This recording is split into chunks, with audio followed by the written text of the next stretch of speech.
Okay, so this was a Google Slideshow that I did back in 2017 for a communications class back at the community college I was at in Irvine, California.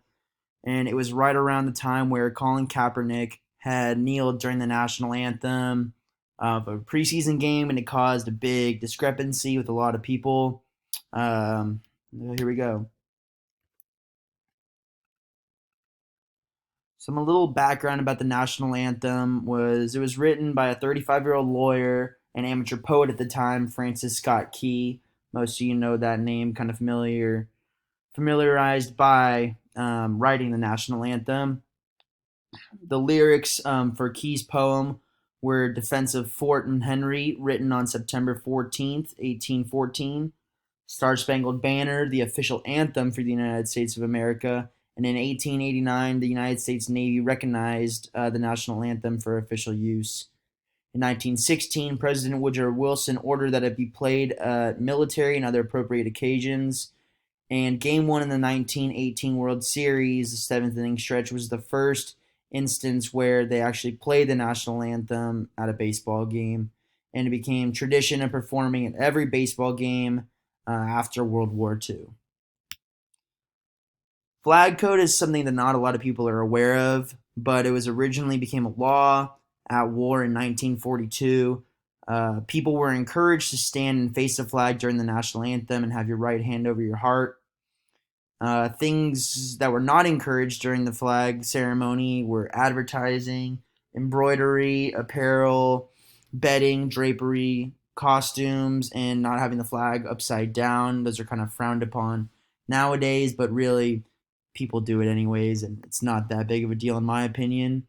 The burning of the flag in 1990, the Supreme Court invalidated a federal law of desecration of the flag on the grounds that it was a First Amendment violation on the freedom of speech.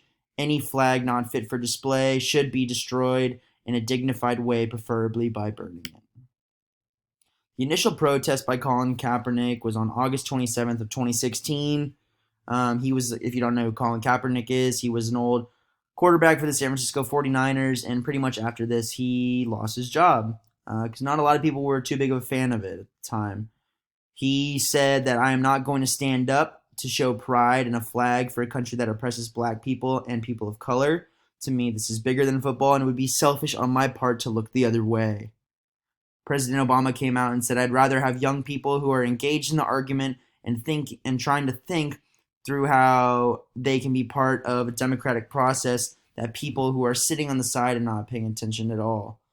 This was all going on during the time of black violence, black protesting, mainly in the Northeast, Baltimore area, with some police brutality cases going on. Here are some examples of players who kind of participated along with Colin Kaepernick after his initial kneel.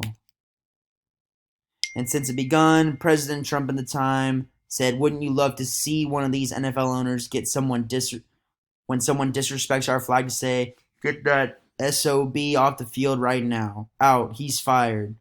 Later, in September 28th, 2017, the NBA declared fines and other dilemmas will be issued for players, coaches, or staff who do not stand.